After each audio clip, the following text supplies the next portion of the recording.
Ladies and gents, welcome to Skrew News Episode 2.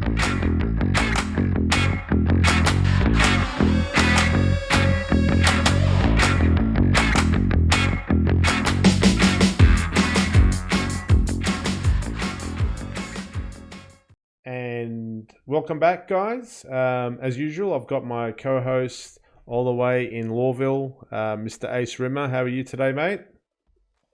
Actually, really good. Hello, everybody, and welcome. Welcome back, ladies and gents.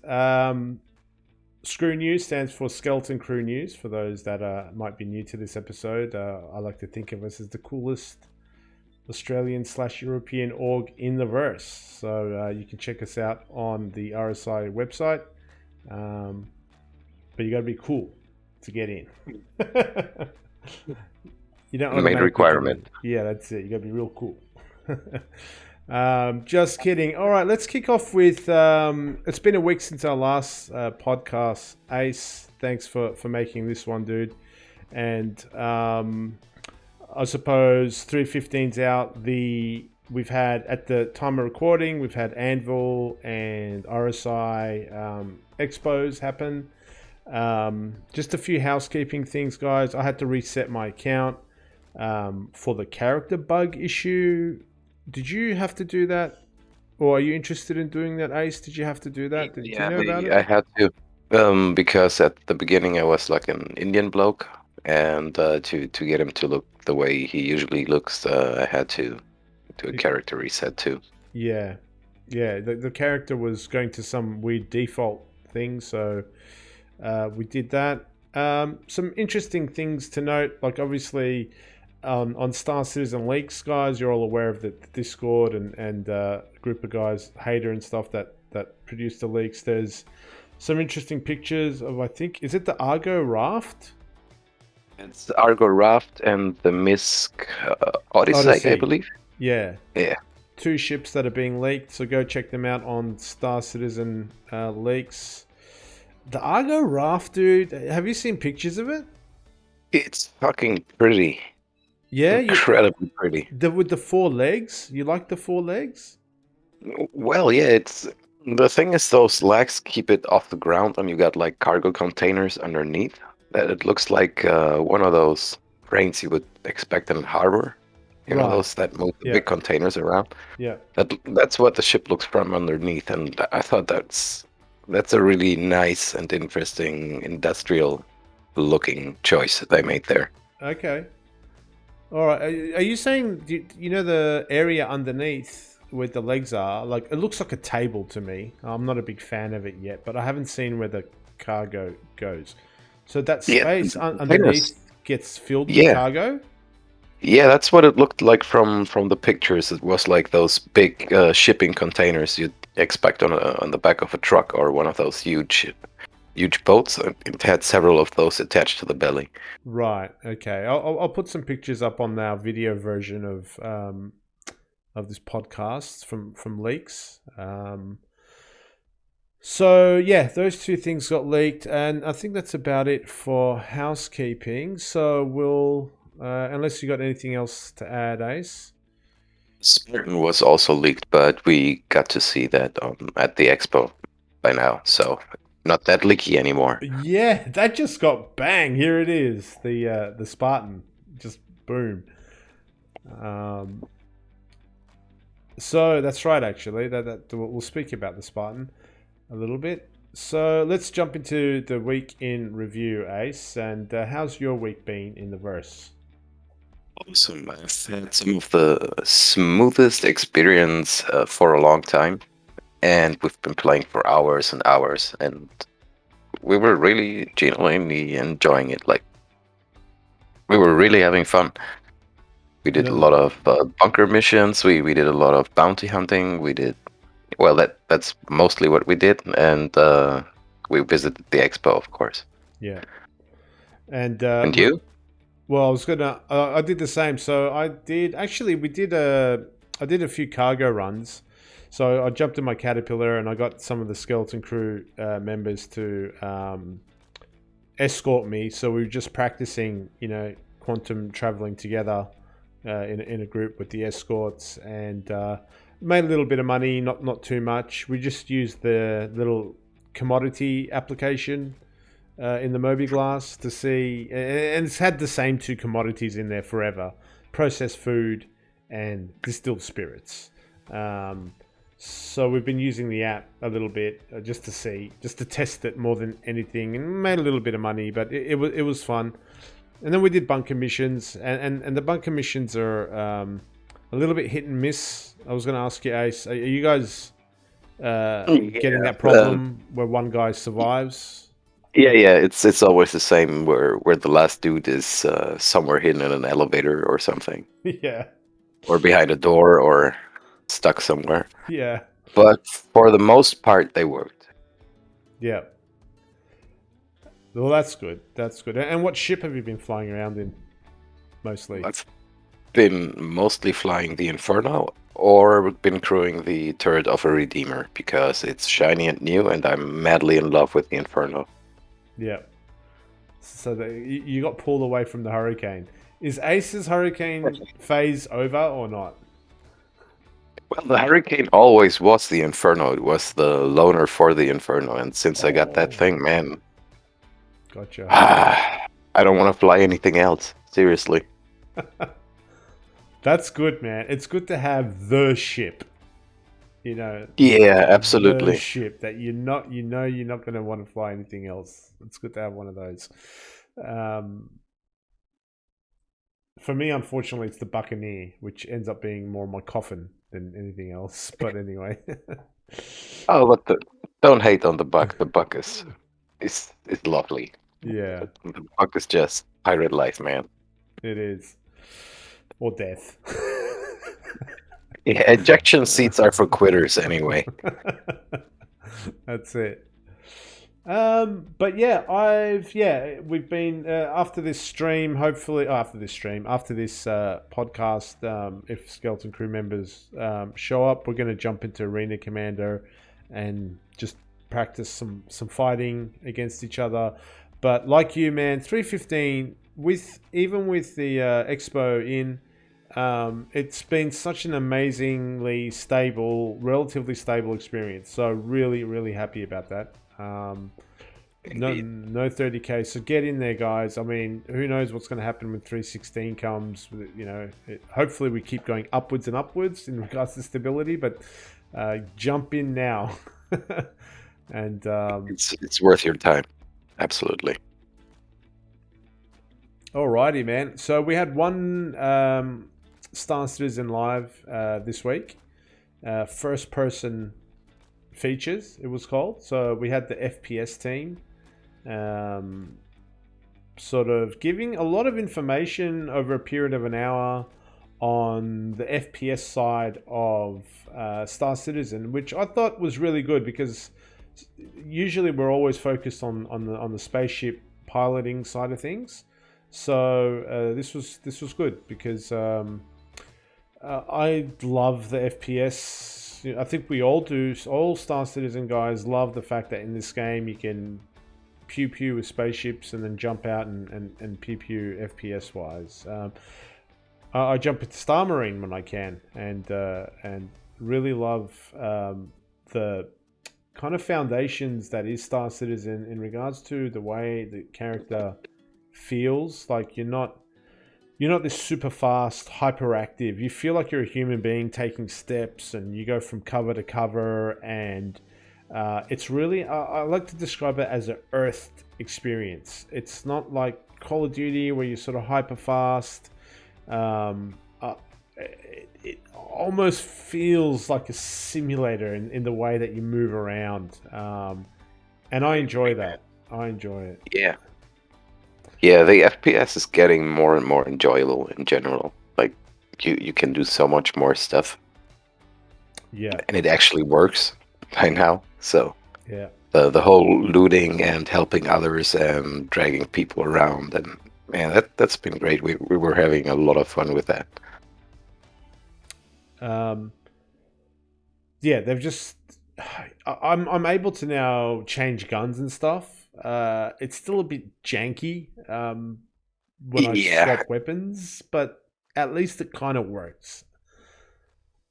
For the most part, it's working. Yeah, let's go with that. Yeah. So the FPS guys, man, lots of interesting stuff. So let's go through some of that. So first off, at the top of the show, they talked about FPS salvaging, Ace, and how they're building the tier 0 kind of version of it. And, it's going to be sort of you shoot your gun. And they also spoke about repair and how they're both like the flip side of the same coin in a way. So salvaging is like shooting your gun and absorbing or sucking in material and turning it to they called it like a generic, let's just call it generic slime, generic salvage goo or something. And then you can kind of, in the repair mode, you shoot that goo and you can repair the ship. But what I liked about it is you can see when your ship's repaired, like it's going to not have any paint on it and it's going to be patched up and stuff. So, that's going to be the FPS version of it, and then slowly it'll come out onto ships and stuff, the reclaimer and all that sort of stuff. So, I suppose interesting. At least we're talking about salvage now. I know we've been waiting for it for a long time, but I feel that it's getting a move on in a weird way, and will be delivered at some point. It sounded very much like they are already testing stuff out, like internally. Yeah. So it might not take as long as we thought. Yeah. It's the sense that I get. I think when they talk more and more about something, it means that it's sort of coming down the pipeline. Yeah. It felt like they had something with substance to it already. So, yeah. Dude, what did you think about, like, there's been some discussion on Spectrum and stuff about, like, everything in Star Citizen is laser beams, like shoot, repair laser beam, salvage laser beam, medical laser beam, and the reason that, I mean, it's a game, and it's got to have some sort of limitation to it, and if you couldn't be walking around with a tool bag on your back and like getting the torch and oxy cutter out just to remove a panel, and then take the screwdriver and have like 50 different tools to adjust different screws in the ship. Come on, that's not going to work. I mean, that would work in a spaceship workshop simulator, but that's not what it is. So it's got to keep that balance to be playable by the average player, not like the dedicated mechanic. So yeah. I mean, I get the sense that everyone wants Star Citizen to be everything all at once. Yeah, but it gets to be too much and nothing at all in the end if we go that route. Yeah, I agree, man. They did say an interesting thing that, usually when you don't, like, an alternate to beams or some sort of shooting beams sort of mechanic, the way, like, how do I say it? The way the other mechanics, these detailed mechanics could work, could be very, like, limiting. Maybe limiting, because you get stuck in animation lock. They were saying, like, exactly, someone comes to heal you, they have, they might have to grab you and take your clothes off, and you've lost control of your character, and you're just this rag doll. And there's all this animation locks that potentially could be an alternative to shooting beams, whereas shooting beams gives you both free motion at the same time and flexibility to continue running around and doing what you want to do. But that's the thing. We were healing each other mid-mission because someone got downed on the 890, and you just whip out that medi tool and beam the guy up, and he's good to go again. Otherwise, think about it. You'd be sitting there, pretty much ducks in a room, waiting for whoever the assailant is to come in and kick you. Yeah. In the back while you're like fumbling about on the other guy, and you can't do anything about it. So. Yeah, I think it's a good solution to do it this way. Yeah.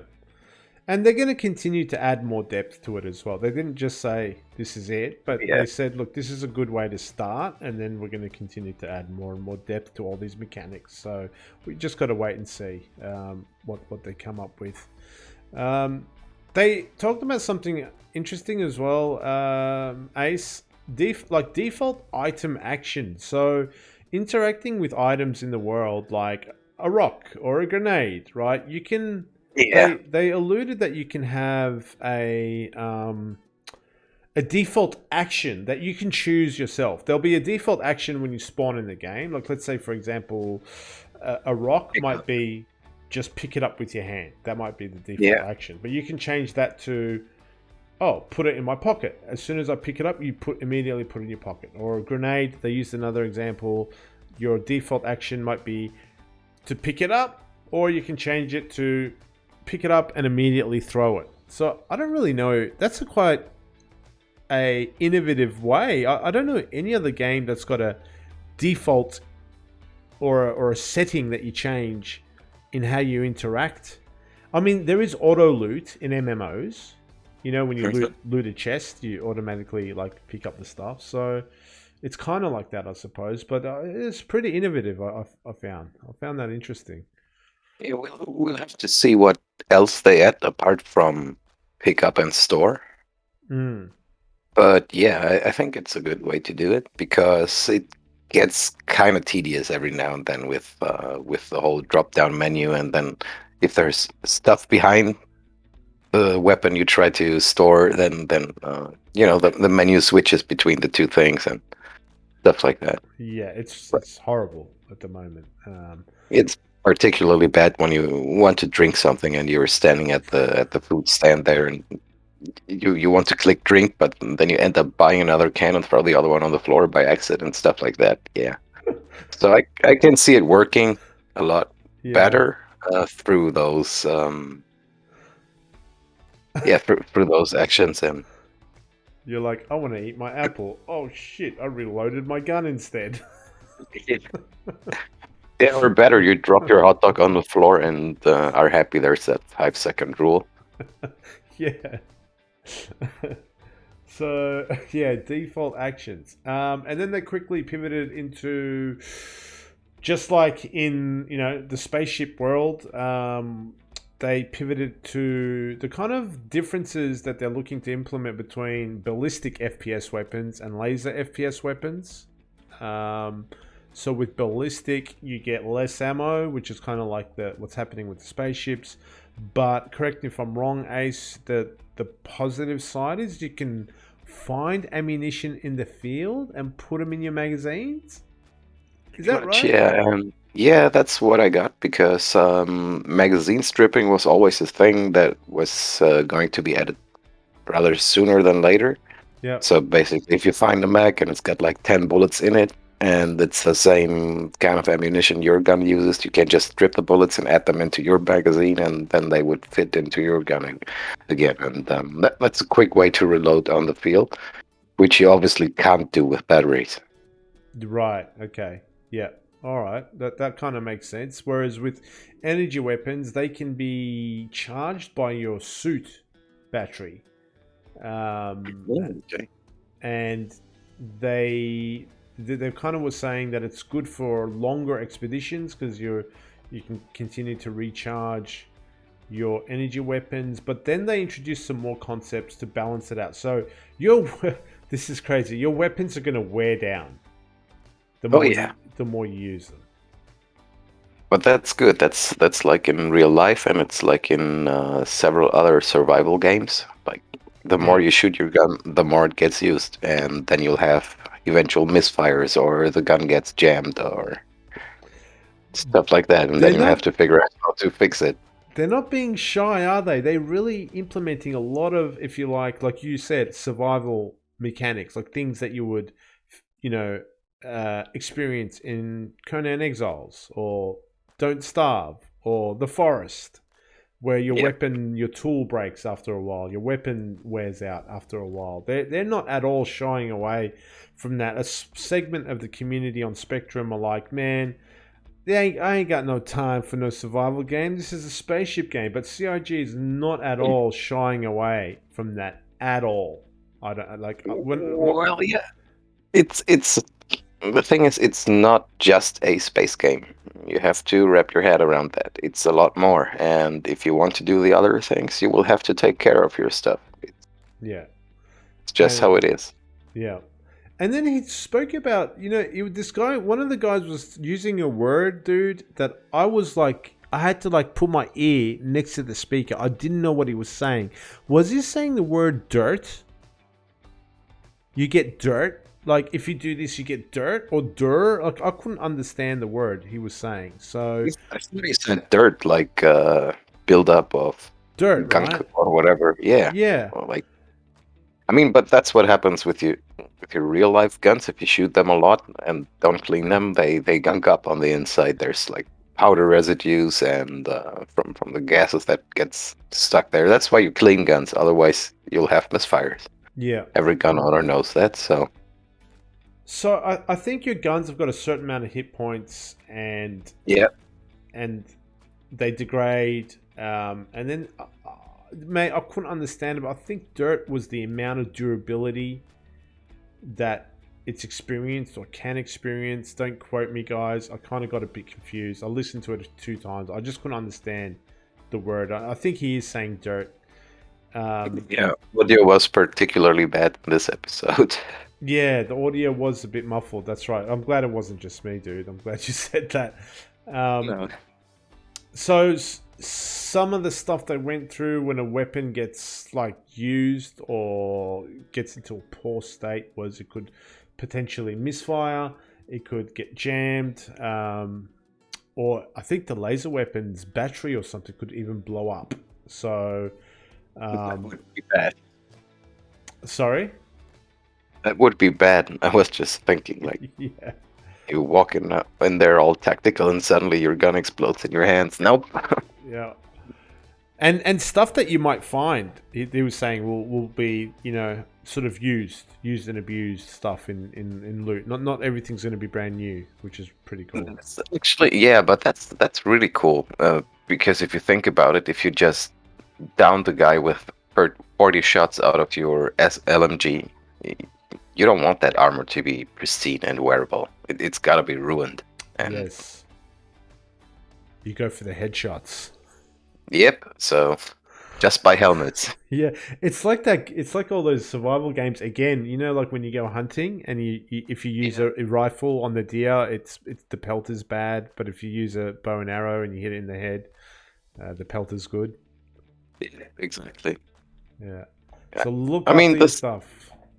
This kind of system was already in other games. I know that from DayZ, you always took the headshots because otherwise the gear would be ruined. And Yeah. up the skill. That's it. So that was it's good to hear more information on the difference between ballistics and laser weapons, and they pivoted onto hacking, and they gave a concept of what it looks like or what it'll feel like. So they spoke about having a hacking device that you hold in your hand, and you know how you've got those existing crypto keys that you use to hack today at the terminals. They could be some sort of like ammunition or some usage or something that you put into these handheld devices. And then it just went fucking awesome. Like they're like, you obviously go into a network, a 3D network with weak points and all that sort of stuff. And you could, crack new pathways. That's all good. The next good part was the antivirus will fight you, which is going to be the gameplay, which is that's awesome as well. But then, oh man, they said you can do a command prompt version of it. Yeah, and program make macros for it and everything. Yeah, so I you think could like they type are like in the already movies, on the have the keyboard. Matrix code in the background. Yeah, man. Yeah, So, but sorry, go on. this also sounded like they are way ahead of developing. Like they're already knees deep into it, and are Yeah. testing it out, and because they said, "Oh yeah, it's really fun as it is right now." Yeah, so they're already playing around with it. Hurry up, we want to. Yeah, yeah, absolutely. I mean, they've definitely got the concepts, and look, they're definitely playing with different. They're trialing different things and happy, kind of on that path. But the command prompt stuff, Ace, where you've got to type stuff in, and then you get a bonus for using that technique as well, is so cool. I think it's cool that they add like a little extra reward for you learning all those Commands. extra little bits of gameplay, so to say. It's a hacker's It's fantasy. really good. Yeah, Yeah, but it's really good. I mean, it's awesome. It's brilliant. that's what's needed. Yeah, it's that extra little mile that they've gone to make it even more immersive. And then And you have after all, I you think have to that type under pressure. Like you could be hacking somewhere, people could be shooting around you, and you like have to not make a mistake with your keystrokes and things like that. well, that would fuck me up. I'm horrible at typing. I get like switched letters all the time and stuff. Yeah, So I'll be providing security while someone else hacks. But yeah, it's gonna be fun. It yeah, sounds like it's gonna be really entertaining, and it adds a lot of depth and some sort of profession if you want. absolutely. The, Because right now everybody's everything in the verse, but once you actually need to have the skills and the knowledge to fulfill certain roles, that will filter down, and people will pick their roles inside the org or inside the group they're playing, yeah, and which is great. yeah, that's exactly what I Specialization want. makes it feel deeper, and everybody can be the dude he wants to be in the game and do the things he wants to do and specialize in that. That's great, man. Exactly. Like the more depth each one of these things has, the more conversations we'll be having along the lines of, "Hey, where's our hacker guy? That's Space Eddie. Who's our expert medic? That's Ace." And people can specialize in different things. So I only know how to do kidney transplants. Yeah, stuff like that. I'm only a dentist. Yeah, I got a broken leg though. Yeah, yeah, it's gonna be fun. And then they quickly pivoted to different ammo types. And little things about the weapons. I mean, overall, guys, from the video, you get that they're reworking all the guns and stuff. The guys said if you like the look of the P4AR, you're going to love the new look of the P4AR.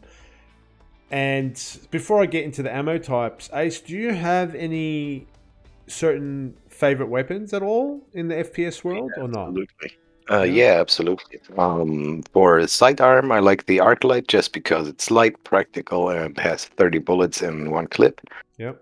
And as main gun, I usually use the FS9, the Oh, the LMG. light machine gun. Yep. Yeah. It's devastating. Provide area cover and go Leroy Jenkins. Yeah. Yeah, I usually run in first and spray everything with that thing. Yeah. And whatever is standing gets picked up by the guys behind me. Yeah. So, yeah, I mean, it depends on taste a lot. I've been using the Custodian a lot before that, just because of the looks of the gun. I liked how it looked, and but I just like the ballistics and the big ammo clip and being able to spray and pray Yes. into the enemies, basically. Yeah. Yeah, my favorite weapons, I think I've come down to like different, like I like a rifle for like medium, even to kind of long range, medium to long range, not super long range like a sniper, but medium to long range, and then a submachine gun for very short range or close quarters. I like What are you using the there? I like the Lumen? jet. No, I like the for the submachine gun in Star Marine. I use the Gemini. Is it C54? Am I getting that right? With the sort of blue light. Fishy-looking one. Which one? One fishy-looking one, the one that looks like a fish a little bit, like a science fiction-y thing with blue Yes. glowing bits. Yeah. That vomits a lot of bullets. It's good at very short range, but I found Star Marine's one thing, dude. Last week I went after a bounty, and I had a C-54 out, and the guy was quote unquote in a bunker, and I landed on the surface of the planet, came out, and I was running towards the bunker, and then I looked at his pip, and his pip was like, I was like nowhere near the bunker. His pip was like 100 meters, and I thought, wow, okay, he must be in the bunker, but underneath me or something. So I kept running, and then last second I looked, it was like 60 meters, and I realized, wait a second, this guy's not in the bunker. He's on the surface of the planet, which doesn't happen to me often. And anyway, last second as I came over the hill, it occurred to me this guy's not in the bunker. So I got ready with my gun, and I did see him behind a rock, and I started spraying him with the C-54, but he was too far away. I hit him a few times, but he nailed me, killed me. So, you know, I didn't have the right gun for the right situation. So that's when I needed a rifle to cover that longer range. I don't know why I just said that story. It was just one of my activities last week that you know, I'm not going to just run around with a submachine gun anymore in the verse. In Star Marine, not a problem, but in the PU, I'm going to have a rifle, I think, to cover, you know, different distances. So good reason why I picked the FS9, because at long distance it still is semi-accurate if you give very short bursts of 2 or 3 rounds max. Yeah. I like the Gallant energy rifle. That's cool. Yeah, it's probably not the most devastating, but I do like a bit of sci-fi-ness sometimes. So a bit of a pew laser pew. But anyway, back to the show. So they talked about different ammo types. They spoke about plasma ammo, incendiary ammo. They talked, you know, kind of stuff you would expect in a sense, like how this ammunition is going to interact with the environment. You know, if something's going to catch on fire because of incendiary and cause these kind of hazard zones around us as players, and, you know, force people to come out of cover and things like that, right? Which was good. It was kind of a very general discussion. They did talk about a certain ammo type for a split second called disarray, and they alluded that this disarray effect, like its name, it confuses you, or it might knock you out over time or leave you confused or something, but I didn't get much more out of that. I don't know if you did, Ace. Yeah, my thought was that it's probably something slightly less than lethal bounty hunter suited ammo type. Like you start spraying into a corner and the dude just falls over unconscious and you can cuff him up, which was another thing they talked about, like possibilities to restrain targets. Yes. Like handcuffs or zip ties or whatever. And I can see that ammo type working very well for that. I mean, once bounty hunting gets another pass, and we actually have to not just smoke the guys, but actually bring them in alive, bounty hunting is going to be a lot more complicated, and you will have to think about more stuff like, okay, how do I transport the dude that I'm supposed to catch? You need to bring handcuffs or zip ties or whatever, and it will require a lot more preparation. It's not just going to be fly from A to B and shoot XYZ. Yeah, I mean, the electrical weapons are in now, right? There's a pistol and a sniper rifle that are but do they actually knock you out, or do they still just kill you? Good question, actually. I've never really used the Uberev pistol too much. I mean, I shot it a few times at a dude and didn't check if he was alive afterwards, so can't really say. It'd be interesting to see, because that gun's already in. So, and with body dragging and looting and all that stuff, it'd be interesting to see if I don't know, maybe someone out there can test it for us and let us know in the comments. But I think they should work actually. Probably also as intended, as in the character goes down and is not dead, because I've done a few missions in the bunker without guns, where it just went in, ran around, and sucker punched the dudes from behind. You Yep. didn't kill them with a sucker punch, but they count as eliminated for the mission. So Yeah. Yeah. chances are the guns will actually work this way too. I think in summary, guys, there's going to be different ammo types that's going to interact with the environment. There's going to be all sorts of options for bounty hunters to knock people out and take them back alive if you like. They're going to change different modes and looks of the weapons and stuff. And most importantly, the arc light is going to get a burst mode.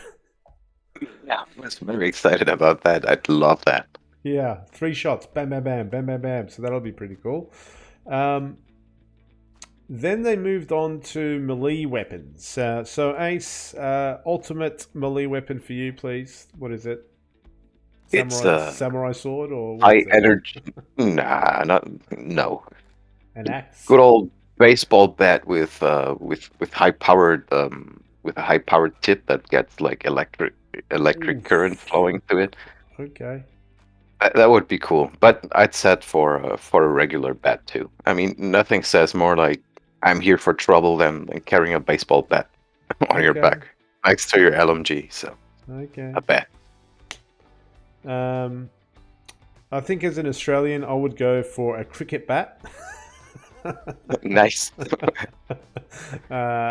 With, I don't know, syringes sticking out of it. There you go. Face nails. Very good, yeah. But I'd also like a big machete kind of knife.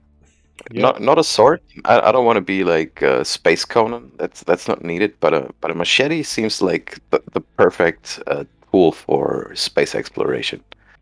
It could be slightly more on the tool side than on the I'm gonna chop people up side. Yeah. Space Conan. Oh man, I'm a big Conan fan, so that's funny, man. I like Conan too, but Not in space. yeah, you don't have to have like a two-headed barbarian axe with little decorative skulls on it on your backpack. That's not needed. That's cool in Conan, but there's a tool you can not buy, but you can look at in the refineries or in the cargo stations. I don't know if you've seen that. That looks fantastic. It would be cool if we get one of those to be able to use that. Looks like a combo of an axe, crowbar, and a pick. Is that what it looks like? Like a climbing pick? It looks like a mountain climbing pick almost? Or yes, some sort of weird industrial tool for like prying stuff open or smashing stuff in, and with a pick side and a hammer side, and at the bottom it's got like a crow foot. Don't mess with the miners, dude. They're gonna have 6 melee weapons already. Yeah, man, I don't want to be hit with one of those. No. Don't mess with helmet or no helmet. Yeah. Don't bring a knife to a fight with a miner. Yeah, the hammer will always win. That's it. Cool. So yeah, there's going to be melee weapons, guys. I'm sure of different types, slowly and surely. And then they spoke about different archetypes of armor. Like at the moment, we've got like light, medium, and heavy, and I think they're talking about 4 different archetypes. Is that right, Ace? Combat, specialist, utilitarian, and support. Yeah, a bit like that. That different armor types will protect you more or less from different ammo types, so to say, and it's also going to be a difference between a combat suit and like an environmental suit. Stuff like that is what I got from it. Yeah. The combat is going to help you in combat. Probably a bit more armor or something, and maybe carry more stuff. Maybe the specialist I got was like a stealth assassin type thing, kind of like the combat, but maybe helps with stealth and whatever other things an assassin needs. The utilitarian stuff was like that more environmental exploration type suit, and the support guy. One thing I got out of it was the support suit will have like more power generation. You could be a mobile phone recharger. Everyone's like, I need to recharge my phone, and they plug into your suit, and you're like, I'm here to See it support work. you. Yeah. Yeah, but I could also see it work as like dedicated armor for flight. So pilots get a certain type of armor that compresses certain areas of the body in this way, so you can take higher Gs before passing out. That would Because be. Some people will complain about that, but for me as a flight sim guy, that would be cool if you had to. Nah, I suppose it kind of. it's like in real life. I mean, Yeah, but you know when you land and you want to run out your ship, like you don't want yeah, to change every time. But oh, it's good. It's good to have a flight suit, like a dedicated flight. You plug into the ship and stuff. Anyway, doesn't have to be for everyone, but like for dedicated fighter pilots, like to take the higher oh, Gs. that's true. That's what I meant. That's what they're That's doing true. nowadays already. Like fighter pilots wear like some special suit on top of their regular flight suit that compresses their legs and stuff. So Yep. when they pull high G maneuvers, Yep. yeah, the blood doesn't clog up in their legs and they don't pass Yes. out. So Yes.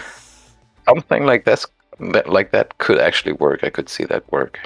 I could see that work. That's a genius idea, dude. So like you can choose to wear it. If you do, you can pull higher Gs. If you don't, you just wear your normal armor. And typically in a Valkyrie or in a bigger ship, if you just where you want to land and just get on the surface of the planet, you probably wouldn't wear that suit because you're not going to pull high Gs. But if you're going to go and just dogfight for the next 3 hours, you put on that suit Yeah. and it gives you an edge. And if you get shot down and you parachute down amongst a bunch of Marines, then you're kind of in this weak ass pilot suit. You know, you put your hands up and you're like a proper pilot type thing. It's just fabric. It's just fabric. That's it. Yeah. Yeah, that'd be so cool, man. And then they kind of finished it off with weight and stamina. Yes, there's going to be weight and stamina effects. There already is a little bit, and then it kind of links in with uh, hunger and thirst in the sense that the more weight you have, the slower you are, which means the longer you're running to get somewhere, which then ties into you get more hungrier and thirstier. I think that's already implemented to a certain degree. We were running around for hours last night on the same server, and one of the guys was wearing super heavy armor. Everybody else was wearing light armor because haha. And yeah, the dude was thirsty all the time, and he was slow as fuck. We had to wait all the time. Like, come on, bro, hurry up! Everybody's over here now. Like, oh, clonk, clonk, clonk, clonk. Give me a second. No, I'm thirsty. Was funny. I think you're right. They did allude that yeah, there's already some of those systems in play as well. So that's funny, man. He's that guy, the slow guy. And that was it, man. That was really informative Star Citizen Live first person features. So that was really good on a side of the game.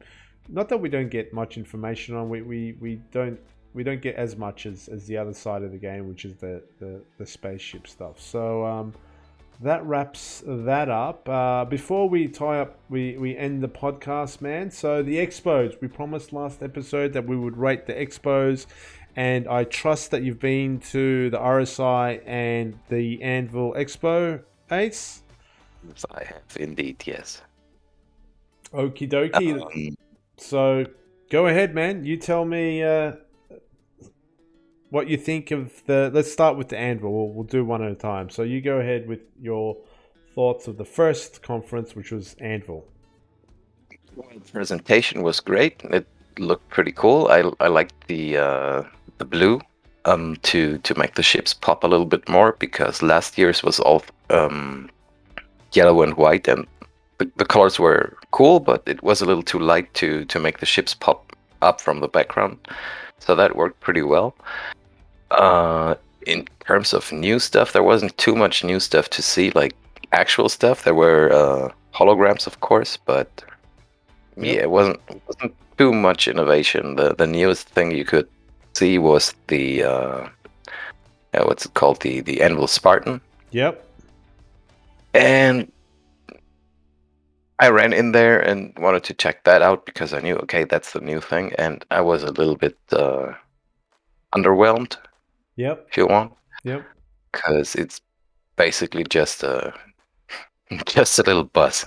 That's what Yep. it is. I Yep. I don't know. Maybe it was. It's probably my mistake because I assumed it would be. You know that APC from Aliens, that classic thing from the old movies. Oh yeah. Yep. Yeah, I had a little bit more of that in mind when I went to see it, and it's not that. And if you once you step in, there's to the left is the cockpit or the driver's seat, and to the right you get like 6 seats for dudes who can sit down. That's pretty much it. Plus 2 extra doors. And yeah, I was a little bit underwhelmed by that. Yep. I feel if the Spartan went up against the alien thing, alien transport ship, transport vehicle, the alien thing would eat it for dinner. Yes, I agree. I mean, it's um, cool, it's there, but it's a miss for me. yeah. Okay. Anything else from the Anvil show? Not really. There was nothing new. I mean, you could see the F7A and the F8 Lightning, which is always cool to see them up close and get into the cockpits because that's the ships everybody wants, Yep. but only few get. But Yep. yeah, And and we'll always get the extra points for those too. So yeah. And the hologram was the Liberator. yeah, yeah. Yeah. Which do you have any interest in the Liberator, mate, or are you a transport ship type of guy, or not really? No, not really. But I like the idea and the concept behind it, Yeah. and I think it's gonna be a very useful orc ship in the long run. Yeah. Yeah. So, out of what's your final mark on Anvil's Expo? We're going with ABCD. Yeah. In this case, I'm gonna give Anvil a B because they had the F8 and the F7A. A B. Nice. Okay. Mate, very similar to you, dude. So, to me, even if there's one thing new, I tried to give them a break. To me, one thing new is like a tick in the box. You know what I mean, Ace? Because not all these manufacturers are going to have. We're not going to have 10 new ships every year. So even if there's one thing new in my book, that's like a big tick. So they had something new. It wasn't fully innovative, like you say. To me, it was the ballista, just without the ballista stuff and 6 seats. Yeah. You know, with the size 2 guns, I think, one turret on it. But you know, an APC. We need an APC on the ground. It'll be interesting to see how they make missions and stuff where spaceships can't come in and you have to use ground vehicles. I'm waiting on that. I want to see what that looks like and how they're going to force only ground stuff to happen with storms. I think they said storms and weird gases that you can't fly through and things like that maybe. And the Liberator was... sorry, Ace? I mean that sounds really cool. That's my thing with the ground vehicles at the moment. There's not much reason to use them other than, hey, dudes wanna fuck around in a Nox for a while. Yeah. There's not much reason Yeah. to use them. Yeah, exactly. I mean, I can think of some simple reasons, like like a gas that's combustible, and you know how ship thrusters are like fire, like Yeah, of something course. like that. They could put in a few systems to force you to use them, which would make it more interesting. Yeah. Yeah.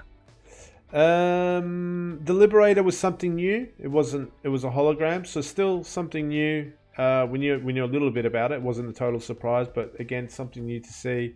And so I had two elements that was new and innovative. So that was a tick.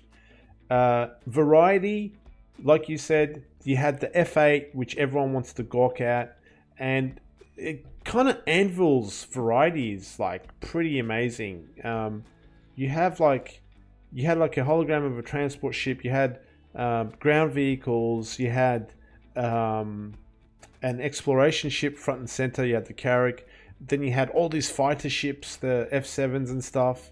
Then you had this Anvil Terrapin. You know, it's such a variety, and you know, if it was a real expo and you were in there, there's so much to see. So for everyone, like there's almost something for everyone.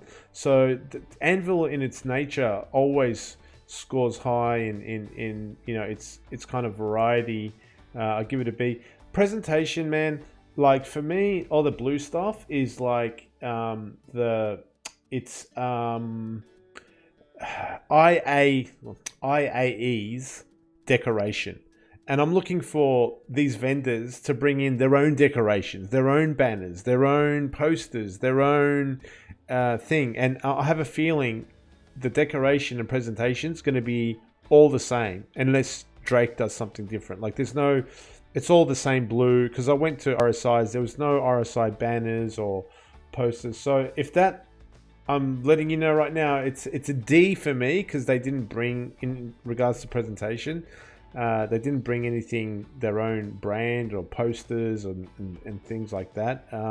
I do like the little video at the front where I just sit there and watch all the ads. And Anvil had a lot of different ads happening for their ships. Yeah, that's really cool. And have you seen those new panels they put up at the entry hall? Yes. Yeah. You can actually interact with them, and they tell you a little story. I didn't know that. Yeah. But I was. But that's they talk.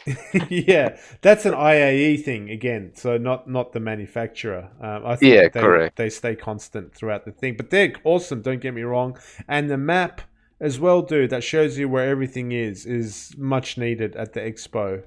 Very much so. Yeah. It's so big. Those halls are so big. Yeah, absolutely. Lots of running. Yeah. So I give it a B. Did you give it a B as well? Okay, there we go. Anvil gets a B. What about RSI, man? Well, RSI was RSI. The thing with RSI is I like all the future ships, but pretty much none of the current ones. Yep. Like the Polaris and the Perseus and the Scorpius, all beautiful. But the Connies, oh man. I mean, yeah, they are a classic and part of the thing, and everybody likes them because they are. I don't know. It's almost like a. Not really. It's a stupid design on the inside, and I don't like how it flies. I don't like how the turrets feel. Sure. And yeah, so the holograms were really the highlights, would you say? The three holograms. Yeah, absolutely. For me, absolutely, because it's the RSI ships I like, and it's the new stuff, and the others I've seen enough times and encountered them in the verse, so it was nothing too spectacular there. So keeping in mind that Anvil was a B, what do you give RSI relative to it?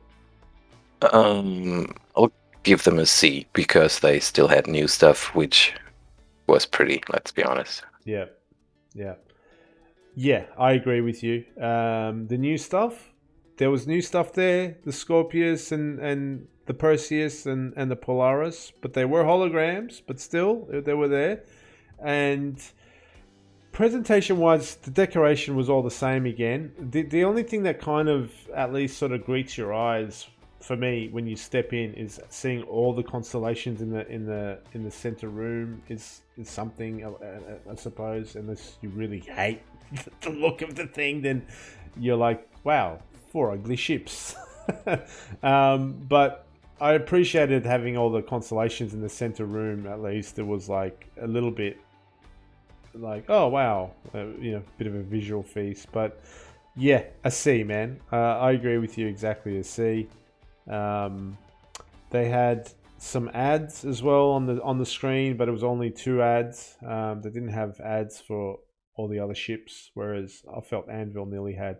They had the Mantis ad and the Taurus ad. on the screen. But yeah, I'll give it a C. So can't wait to see the other expos that are coming out, and we'll continue to rate them in our next podcast. But Ace, that's all I got, man. Anything you'd like to add? Well, You got a shopping list for this IAE? I've already executed. I was hoping you didn't ask. Oh god, dude. Well, it was store credit, and it was I got the Orion, dude. Oh, fucking nice, dude. Yeah. Congratulations. Yeah. Yourself? Yes, I'm shoving stuff around. So I have a Vulture right now, which did not have LTI, and I'm gonna upgrade another LTI I have to the Vulture. Yep. So I have a Vulture with LTI, and I'm probably getting a Vulcan. The Vulcan? drone support repair thingy, because that's what we're still needing it Okay, yeah. Oh, in the group. I've got to go look that up, man. The Vulcan. That's not a new ship, is it? It's been around for a while. No, it's not. Yeah, it's been in well, I don't know if it's been in development. The thing is, it carries 4 drones for repairs and refuel and restock. Yeah. And well, we don't have drones yet, so it's not very useful, and thus we cannot fly. Yeah. But it'll be there sometime. Okay. And yeah, planning for the future, basically. Yeah. Awesome. Yeah. All right. Cool, man. That's our shopping at the moment. Hopefully, I can resist any further shopping and protect my wallet. There might still be surprises. Yeah, nobody knows. Oh, wait. Ding, ding, ding, ding, ding. I got to ring the bell, man. Crowdfunding reached $400 million. Oh, yeah. Congratulations. So, well done, CIG. And actually, well done to all these hardworking people that have put their money, put their hands in their pockets and funded a dream that we all are experiencing and want to see and continue to grow and develop. So it's not only thank you CIG, but it's thank you to everyone that's donated money to the cause. Absolutely. Yeah. Good work. Keep spending, guys, so I can have my game. In fact, double it. Just buy more spaceships. There's always more room in your hangar. Bye, and Idris. This is Skrew News, guys, and we're out. Bye for now. Bye.